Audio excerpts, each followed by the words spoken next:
first of all, in case you don't know, my name is Trista Hennebree, or no, it's not. I got married. Wow. My name is Mr. Blosser, and Congratulations. the name change. And today we're going to talk about authentic assessment. And Taylor Williams is also here as the second day coordinator, so he's going to be managing the chat and probably helping a little bit. But I'm going to go ahead and share my screen. So we're going to talk about authentic assessment. First thing is, what is it? And basically, to me, what it is it's something that you give to students that's unique to each student, not necessarily something that's unique to that specific student, but a student can answer those questions in their own unique way. So it's going to spark some sort of creativity. It's going to utilize their critical thinking skills. Typically, the answer cannot be found on Google. So not asking a question like, what's 2 + 2? And then there is not one right answer, right? It's something they're kind of getting a feeling of whether or not they understand whatever concept or standard you're trying to, to teach them. And then the question comes with that is, like, how do you do that, right? Especially in what we're doing right now with this online learning. I know educators are usually really concerned about kids cheating, whether they're in the classroom or outside of the classroom, and especially outside of the classroom where you have absolutely no control. So the best way to do that is to provide ways for them to demonstrate their learning where it's not a multiple choice. It's not just a fill in the blank where they could text their friend or do a Google search and find that.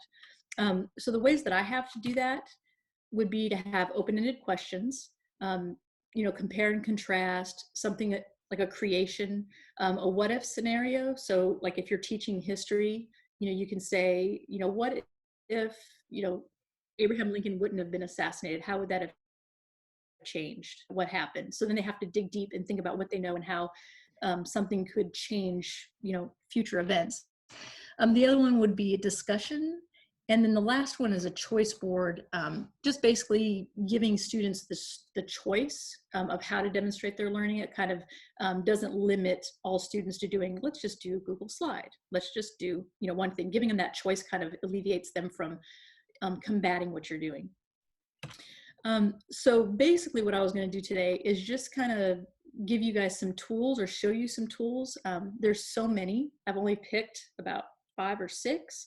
So the ones we're going to talk about are Flipgrid, Adobe Spark, Google Drawings and Guides, because they're kind of the same, even though they're a little bit different, the way that I'm going to talk about them. EduSnaps, and I'll tell you what that is in a sec, and then PairDeck. So before we start with any of that, does anybody have any questions about anything that I've just kind of blurted out to you right now? And I can answer those before we move on. Oh, Sheila said they just flew over. I haven't heard them over here. All right, so let's start with Flipgrid. So I'm assuming that everybody knows what Flipgrid is. If there's anybody that doesn't know what it is, it's basically a video response platform for students, where you can ask them questions and then the students have to actually, talk to you, and then you can see their inflection, you can see their body language, and things like that.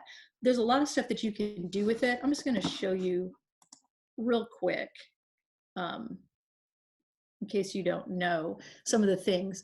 So any grid that you have, basically what you're going to do is you're going to create something for your class, and you can give them topics. So let's say you're teaching, I don't know, let's say math, because that's my forte. Inside that grid, you can give them a topic. So if I do add topic, and then let's say we're going to talk about long division, just as an example. You could ask the student, explain to me why. You wouldn't ask them, what is 4 divided by 2? Because to me, that's not authentic. It's if they're just giving you an answer, you don't really know their thinking behind it. You could ask them that question and then say, demonstrate to me how you would solve this problem. And then the cool thing, so I'm just going to put, I can never type when I'm with people. Right, and then you would put the problem there, which I still can't write, sorry. You can set their recording time. You can do moderation. So let's say you don't want the students to see other students right away. so you can see what they're doing. You can also have to where kids can respond to other students. But once you create that topic, the students have a way of, let's look at that, sorry.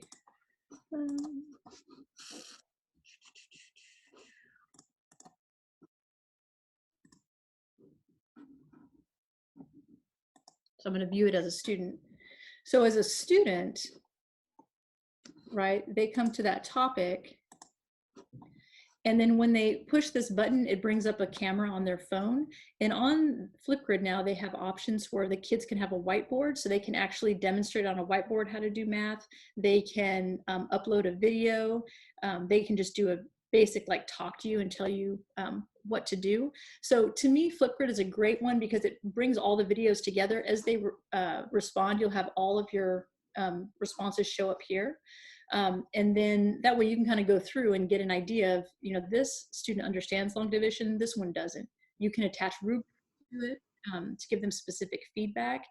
And when they log in as a Birdville student. So there's no logging in as a guest, you know who they are as far as, you know, keeping control of what they're doing. To me, that's the basics about Flipgrid. On the website, or sorry, on my resources have on their website resources, they also have one for remote learning. So it gives you examples on how you can use Flipgrid. So does anybody have any questions about Flipgrid or anything that, you know, you could use it for, or something that I could answer?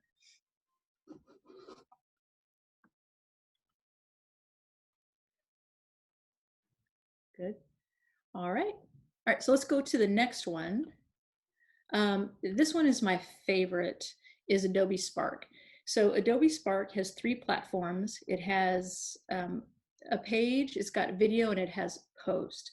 So for me, this one would be, as a student, you could say, or as a teacher, you could have them redesign book covers. You could have them, you know, demonstrate their learning. You're reading a passage and you're like, you know, discuss how this person is feeling and create a graphic, right? Because anytime you create something visual to go along with something that you're thinking, that's higher level thinking and using those critical thinking skills. I'm going to go back to show you the website.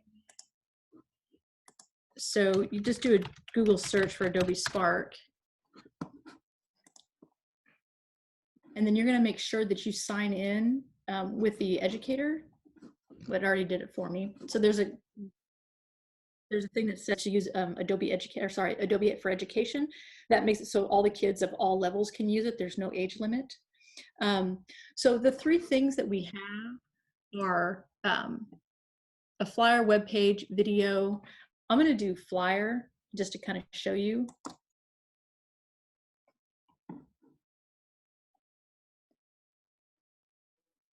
Right. So when the students are using this, if you see, they have all of these templates over here on the right, so the kids don't have to start from scratch. So if you were, you know, teaching a lesson, you could say, you know, make a PSA or a flyer about this topic, and they can do a Google search to find something that, or not a Google search, a search over here to find something that maybe be something that they like.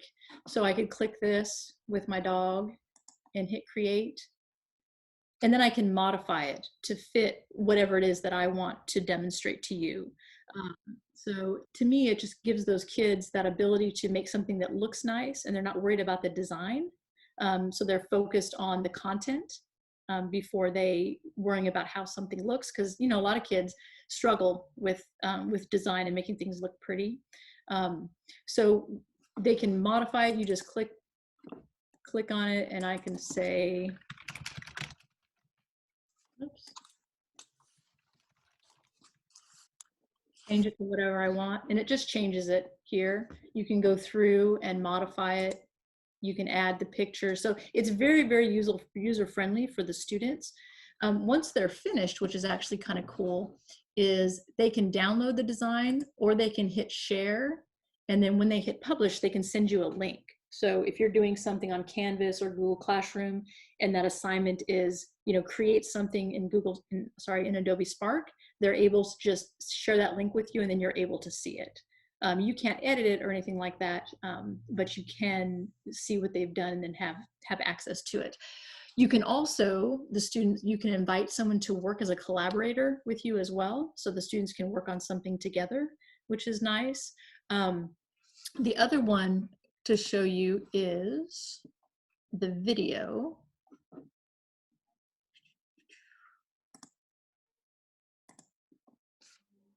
So the video one, the example I always use is vocabulary, because to me that's the easiest to describe. So any class that you're in, you're going to have some sort of vocabulary.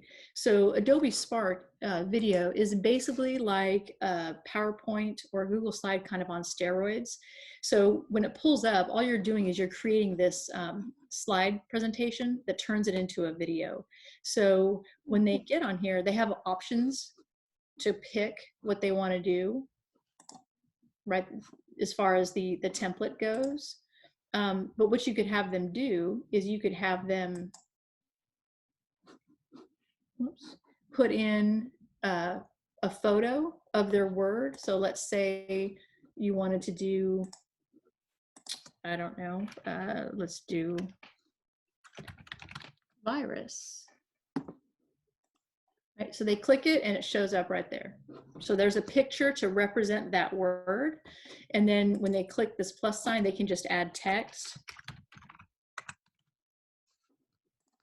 And then the cool thing is that when they push this little button here, if they push and hold it, it records their voice. So if I'm going to do this, I could say,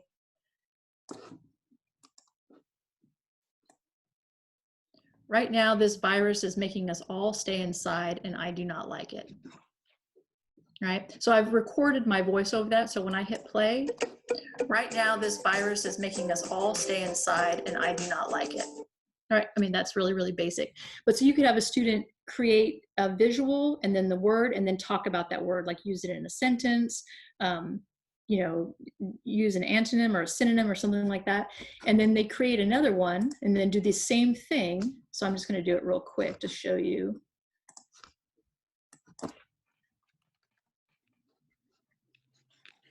I'll do mask because that's funny. Oh, sorry, not sure why that happened.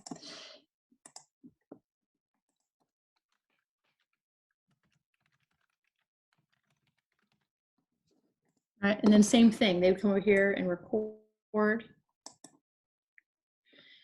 I'm gonna bling out my new mask. So then when they come here and then they can play it, right now this virus is making us all stay inside and I do not like it. I'm gonna bling out my new mask. Right, and for some reason the text didn't show up. But anyways, it's just a really quick, easy way for the kids to put something together. This is all web-based and it's free, so they have apps on their phone. So it's very, very easy for them to use. They don't have to download anything. So this is a great option, I think. Yep. You have a question about the music. Can you talk about that? Yes, so and I just saw that. So over here, when you're here on music, you can select here what you want it to play, or you can add your own music over here. Now, the one caveat to that is that you can't change it for each slide. So whatever you pick, it plays throughout the entire thing. The only way to do that is if you created your own music and did different things in that file, but it'll play in the background. And then you can control how loud or soft it is. So yes, you can do music on that as well. I used a template, so here it's got my theme, so I can change the theme of the slideshow, and then I think there's music that goes with that theme, but then you can go in and change it. Any other questions about that? So to me, that's a really cool resource. It's really easy. A kid that would struggle on the creative part can just dump in. Can you control how long it stays on the slide? Are you talking about the music, Vicki? You can't in this, so the only way you can do that is if you create the music yourself and then do the timing which is a little bit kind of extra steps that you might need. So the only thing you can control is what it plays and then the volume, and then it stays constant the entire time. So each slide, I mean, I understand that you're putting in individual slides, but say I have a picture of 20 kids on it, and I want that to stay up longer than the picture I have of one kid. Oh, I see what you're saying as far as here. So over here, you see where I clicked the clock? Yeah. I can change. Okay. So this is, it basically holds the amount of your voice, but I can change it. No, actually I can't. Let me see. They've changed this so much since I've used it. You can add video, but I think that you have to talk as long as you want it. So they're just letting me, but I think it took the narration off. Yes. Yeah, Trista, you're talking about a template. I don't see the template on your screen. Is it just me? You said we can choose from templates, but I don't see any templates. Well, that's when you start. Oh, okay. Yeah, so when you very first start, you can select. Okay. All right. Yeah. So to answer your question, Vicki, it looks like if you don't have narration, you can control the length of the slide. But if you talk, it's the amount of time that you're speaking on the slide, if that makes sense. Yeah, we're trying very hard to come up with something for our 5th grade graduation. Oh, Andrea recommended that we use this program. So it was perfect timing that you scheduled this today. Thank you very much. But I've worked with Movie Maker before where you can decide how long something's on. We're not going to have a lot of narration going on. mm-hmm. So, but we were hoping to upload Flipgrids. Oh, okay. And you can do that. I mean, because on Flipgrid, you can download all their videos, and then you can put the video on these slides as well. So that's another option. Okay, thanks. Okay, no problem. All right, so let's move on. And like I said, Spark has so many things. There's this guy, his name's Claudio. These are links to his blog post, and it talks about how to use a classroom. So if you're interested, I would go through and click those and look through his stuff. He's like super cool. Like, you need to follow him if you don't, because he's got some really good stuff. All right, so on to the next one. So Google Slides and Google Drawings. So I think everybody uses it kind of in the traditional way, but you can use it in a way in which your kids can create by pushing them out a template. And I have 2 examples that I have done, and then I have links to other things. So this first one is called Make a Meme. You can also use Adobe Spark for them to make a meme as well. But to me, you know, kids all like memes, or at least they do now. They might not next year, you never know. But it's basically, you know, taking, you know, a topic or, you know, a standard or something that you're learning in class and having them kind of demonstrate. And you guys all know when there's something going on, you know, someone will make a meme with these pictures. These are kind of the most common ones. And it kind of demonstrates your feelings without actually saying, this is how I am feeling. So it really brings in those critical thinking skills for kids, and you can really understand if they understand what you're trying to teach them based on their ability to pull this stuff together. So this right here, drawing, and if you notice, the drawing is here in the middle, but I have put stuff on the outside, right on the outside boundaries, so the kids can see these and interact. But when they download, I'll show that question in a second. When they download these, you only see the part that they've put in here. So you're able to add instructions on the side to kind of show them what to do. And then I've given these meme pictures to them, so that way they don't, if they go to generators, sometimes they have inappropriate pictures. So this is kind of controlling, like you have this. That doesn't stop them from going to the internet and finding them. I pulled these off of a meme creator site. So as far as copyright, I'm going to be honest, I'm pretty sure that they're okay. I apologize if that's incorrect, but I pulled them off of a meme creator site, so they're used for this purpose. So basically what you would do if you were having a kid do this, you know, they literally just click this guy over here, make him big so he fills it up, and then they double click on this, right? This is the Hey Girl guy.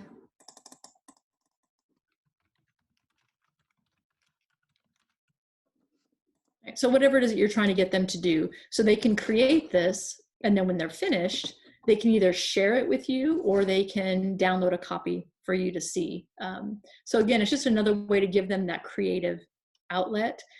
So when you're creating these things, you just, over here on the side, you can add whatever directions you want, so that way, this is the canvas for the kids to work on, and then this is your instructions. So it's all housed in one place, okay? The other one that I have is, this was a history project that we did. So the kids like Instagram also, as of now. So they were doing Texas history. And what we did is we created a template for them. So they were doing like an Insta story. So this is the profile of their person. And then they had to create Instagram posts for that person. And it's completely done for them. So it tells them exactly what to do. So this right here in the middle is their template, or the thing that they work on.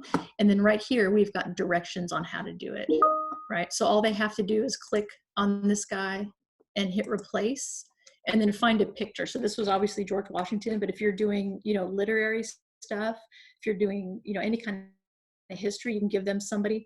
It helps them, so they're like, have to come up with a cool screen name for them, right? So George Tells No Lies, that references back to somebody that, George Washington didn't tell a lie. So they have to do their profile, so that demonstrates that they know about that person. And then they have to create posts about whatever the topic is, right? So this is George Washington. You can kind of scroll through here and see.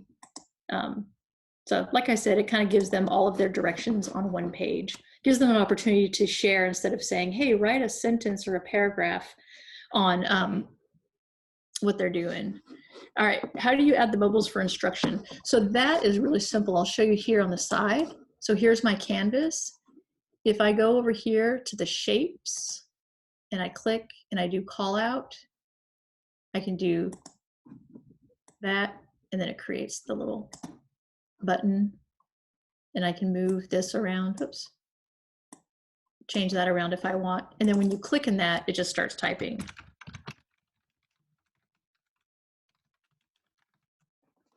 Right, or you can just do text itself. So you could just do enter a text box.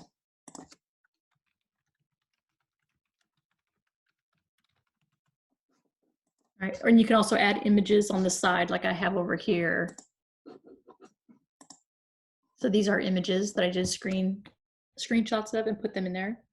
So yeah, the kids really liked it. They enjoyed it because they brings in what they know, and then it gives that little bit of creativity. And plus you always have that kid that's gonna not do anything. But yeah, that happens no matter what you're doing.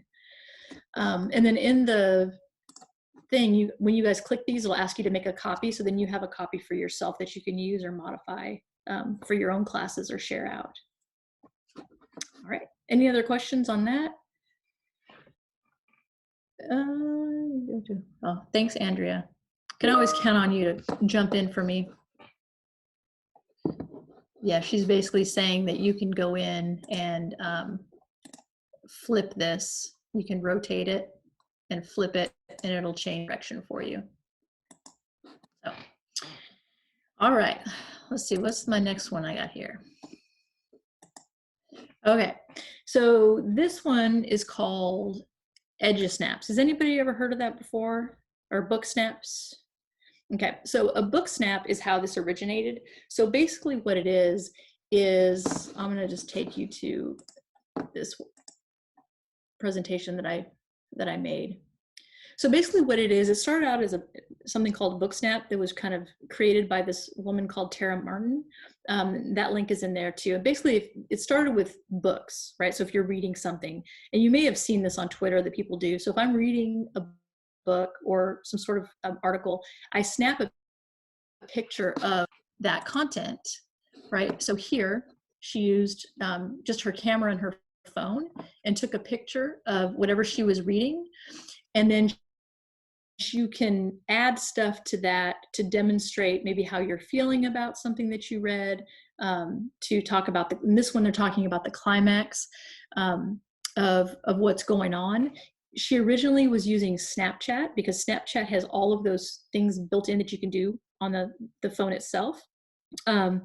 Copyright, I don't think, doesn't come into place unless you're sharing it out with the world, right? So you're taking a snippet and you're just demonstrating, you know, what you're doing. So if you're sharing it out and trying to put it off as your own, that's something different. But if you're just saying, I read this and this is what I think about it, I don't believe that copyright comes into play as far as that's concerned. I can show you kind of really quickly how to do that on this presentation back through here.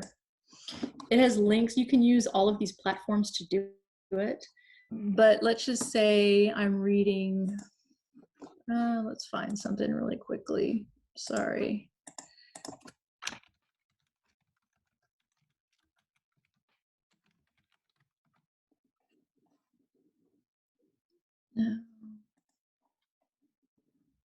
We'll just do this to make it easy.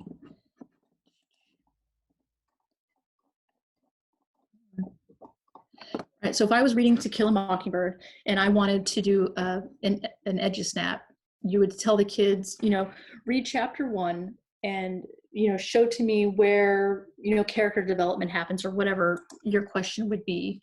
So what they would do is they would come and they would take a screenshot or a snippet of it. So this is going to be my snippet. And then I could just go into a blank Google drawing. Sorry, I have my cat there. And I paste this.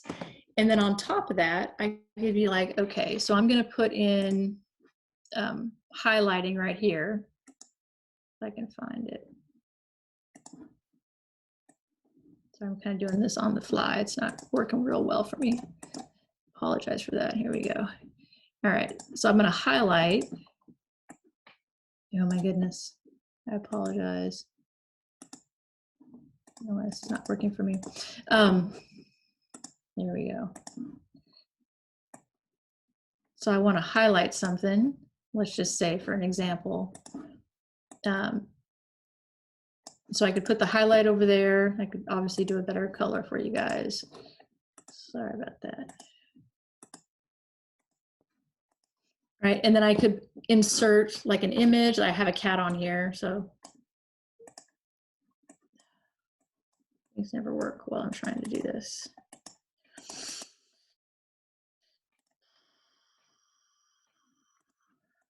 So I could have my cat here, and then maybe my cat wants to say, you know, something about the text, and you could use those call out buttons.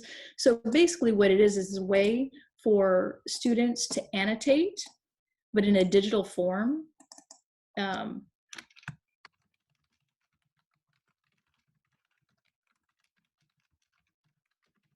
Right, so they're just kind of taking and they're interacting with the text. They can use it in math, in social studies or science. Going back over here, I can show you, you know, some examples that they have. Where they go? Right, so this one is an example of using text, but here's one when they're talking about, you know, science, right? So they have their graph that they create, you know, putting in what the initial height is, how the max is. You know, this one over here is kind of cool. These are her own notes, and then she put in a Bitmoji of herself to kind of show her throwing the ball. So it's just a way for them to interact with what they're doing. They make stronger connections that way, instead of you just asking the question, you know, label with the min and the max. And to me, that doesn't, you know, get them involved in it. They're like, oh, I know how to do that. When they're dragging in themselves and trying to, you know, add some color, it kind of makes those connections for them. But like I said, you can use it for anything. And in this presentation, it goes through step by step and has a lot of great resources for that. All right. All right, any questions about that? All right. All right, so the last one that I have is PairDeck And really for PairDeck, as far as authentic assessment is, obviously you can have multiple choice and things like that, but you can have them answer questions, with short answer text or with drawing or with draggables, and then have to explain their thinking. To 20 Ways to Engage Students with PairDeck by Matt Miller. So he's got a lot of different examples. And then I have a social studies example and a math example. And I'll just kind of show you that. Sorry, math is always my go-to. And I'm making the assumption that you guys all know about PairDeck since we've had it in the district this year. So basically, a PairDeck runs over a Google slide. So you create your presentation in Google Slides, and then you put these PairDeck layovers on it, right? So if you look here on the bottom, like this is a short answer response. Same with this one, so they actually are able to write on the screen. So when you're done, when you have your PairDeck up, you're gonna go here, you should have an add-on. You either say PairDeck here, or you'll go to add-ons and go to PairDeck.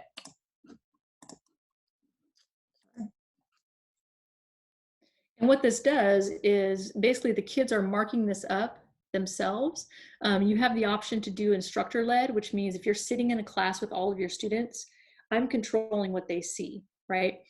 With distance learning though, with them being gone, you can do something called student pace or self-paced mode, which means that you can push this out and then the kids can work at it at their own pace, and then you still get their results. So here, if I've got the lesson built, when I click Start Lesson, it's going to give me the option for student-paced activity or instructor-paced activity. If I do student-paced, it's going to give me options to send out stuff through Google Classroom or whatever platform that you're using. It's going to take a second. All right, so right here, since I'm doing it in student-paced mode, it's giving me a link. I can actually share it directly to Google Classroom. Excuse me. So when they get this link, they're going to put in this join code. And then it's going to take them through this PairDeck. I'm not going to go through that. We don't have enough time. You guys can experiment with that. But just to kind of show you what these look like. Sorry. Let's go back over here. So the students on their screen would see. So this is a math example. So basically what they're doing is they're giving them examples. They're not asking for necessarily the right answer, but they're giving them steps to the math and they're saying, is this true or false, right? So they're having to actually think about what they're doing. They're not just, doing a multiple choice. They're having to look at what they have on there and then make their decision. Same thing with this. So this one back here was like a discuss with your partner, which obviously they can't do distance learning. So here they're actually looking at that. They're asking the question and then they have to type their response. Instead of saying yes or no, they have to say, hey, do I need to do this based on this problem? So it gives them the opportunity to explain to you your thinking as far as that's concerned. So again, it's just a way to give kids another opportunity. This one you have a little bit more control over, but they can do it at their own pace, which I think is great, especially in the situation that we're in right now. All right, well, that is what I had as far as tools. Do you guys have any questions? I know sometimes I talk really fast. I apologize for that, a lot of information. But is there anything that I can help you with, or you have any questions about, or that I can show you? I know it's a lot of information, definitely. So I wanted you guys to have these resources to be able to, pull through and kind of explore on your own.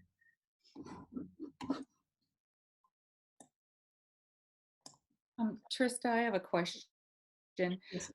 I have used PairDeck and Google Slides and Drawings, and I think from watching you on Adobe Spark, I can figure out how put that into, like, I'm trying to use Canvas, be a Canvas purist on that, okay? But on Flipgrid, I've used that before, but when I've assigned that, I guess my little mind can't wrap myself around how to, like, I've assigned that and then I'm to Flipgrid and I look at that and grade that.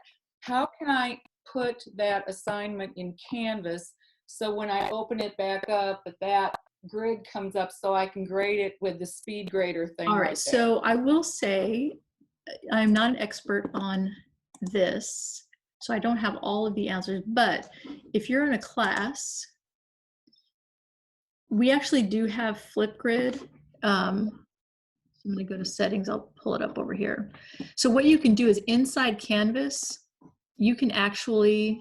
So I need to add that on my navigation bar then. Yeah, so I don't have it added here. So if you go to apps and then you just search for Flipgrid.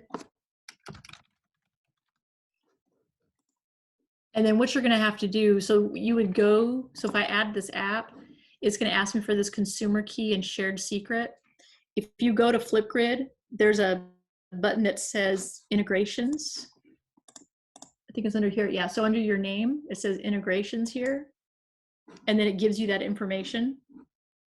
And then what that will do is it will create a grid in your Flipgrid account that is only linked to Canvas,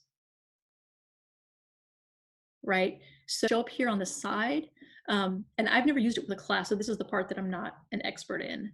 Then you add topics to that grid. And I'm not sure how the grading works and all that stuff. That part I don't know, but it's embedded inside your Canvas. So you would just kind of have to experiment with it, but that's how you get it added to your course. Okay. Yeah, it's the actual, like, when you go in and you have your pages and then you go ahead and add an assignment or whatever, I want it to come back to that assignment so it'll show up on the student, to-do list. And then when I go into grade, I don't have to go back to open, my Flipgrid account or anything. I can just boom right there, but I don't know if that's possible.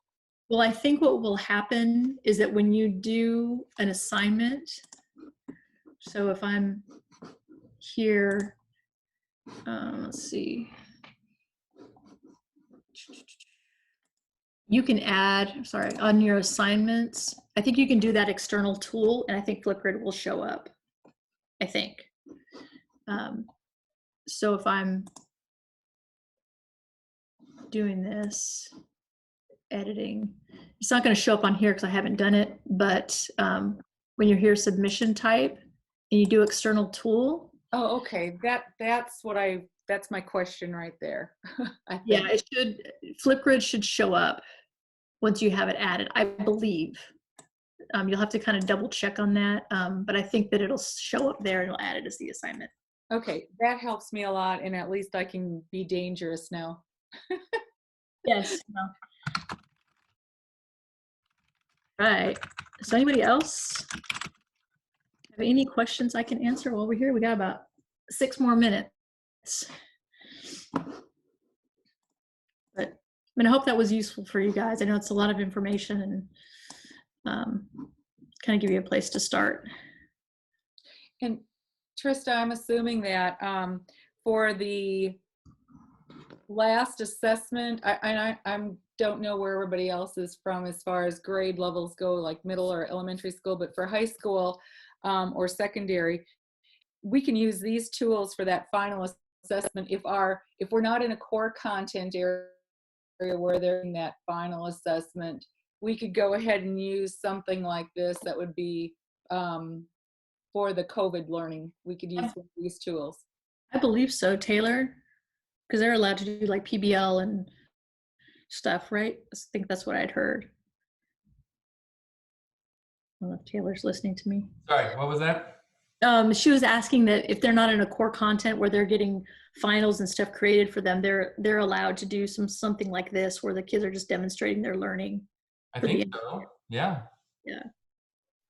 Yeah, I don't see why not. I mean, to me, this is just my personal opinion. Stuff like this is more indicative of what they know than doing multiple choice, but that's just my personal, but I know you have to do it. So, but